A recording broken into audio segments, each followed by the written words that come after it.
Welcome. In this video, I'll show you how to check following list on Facebook. All right, if you find this video helpful, please leave a like and subscribe to the channel for more such tutorials. Now, first up, I'm going to be showing you if you only have a personal account, just like what I have in here currently. Okay, this is a personal account. And the second one, I'm going to be showing you how to do it on an account that is a professional account or a page. Okay, so first up, the regular accounts. What you're going to do is just tap on the top right and tap on three dots. And then here we have activity log.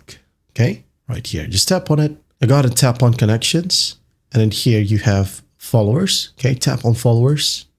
Tap on filters right here. Categories. And tap on who you've followed and unfollowed. Okay, you can just tap on it and you'll be able to see a list right here. All right. Now for professional accounts or pages, I'm just going to go ahead and turn on professional mode right here.